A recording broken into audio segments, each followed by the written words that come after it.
Astrid Lindgren has written so many books, but where do you actually start? Most people know her for her character Pippi Longstocking, but what about her other books? I grew up with her stories, both books and film adaptations.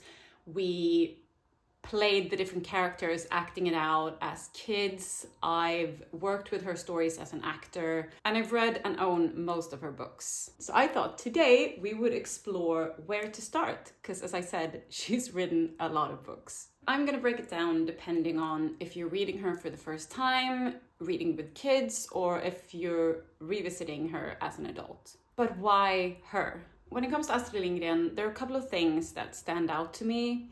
One is that she always put the child at the center of the story. She also doesn't shy away from difficult subjects, far from it. Not every child is gonna grow up in a perfect environment, and I think it's important that children can read and hear stories that they recognize themselves in. And at the same time, not avoiding difficult subjects also means that children learn about what other people might go through. It builds empathy. So even though these are considered children's books, they deal with real emotions in a way that speaks to you even as an adult, which is one of the main things that I really love about her books. Okay, so where to start?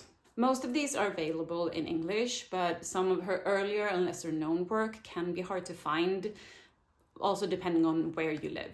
So, for the first time reader, if you're completely new, then this one might be an obvious one, but I think you should start with Pippi Longstocking, because it is her most famous work. You could also try Ronja the Robber's Daughter, which might be visually recognizable through different adaptations. But if you're curious about her earlier work, you could start from the very beginning with Britt-Marie Eases Her Conscience. Now this one I actually haven't read yet, but if you want to start from the very beginning and go through all of her books in publication order, this is the place to start. But if you only read one book ever, it should be The Brothers Lionheart.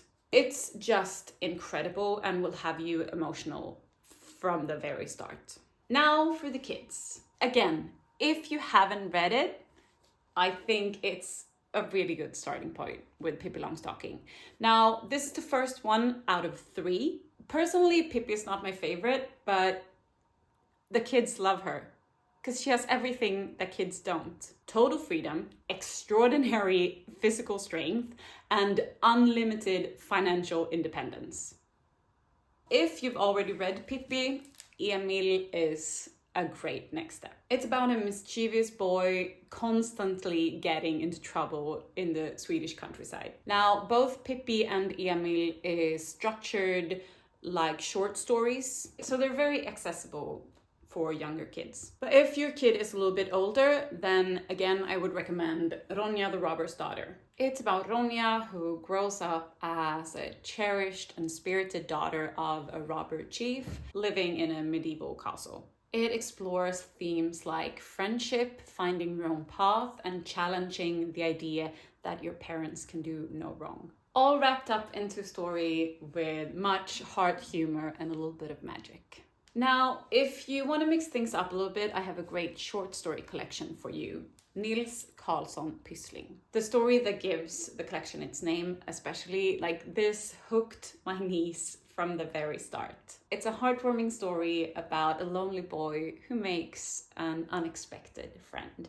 And now I got 2 options here for the adults. I mentioned in the beginning that if you're only gonna read one book ever, it's The Brothers Lionheart. It's about 2 brothers. The younger one is ill, and both of them end up in sort of like an afterlife world called Nangiala. From there, it becomes a story about courage, loss, and standing up against evil. It's incredibly emotional, also very beautiful, and it really, really stays with you. I don't think I can recommend this book enough.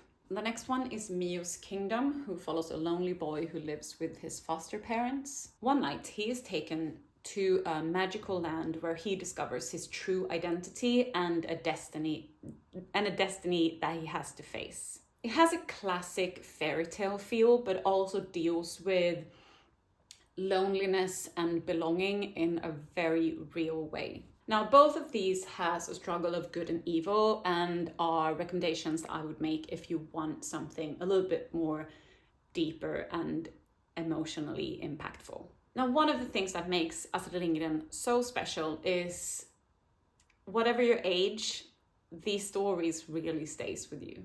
So whether or not you're discovering her for the first time or you're returning to her as an adult, I hope that this gave you a place to start. If you read any of her books, I'd love to know your favorite. Thank you for hanging out with me, and I'll see you in the next one.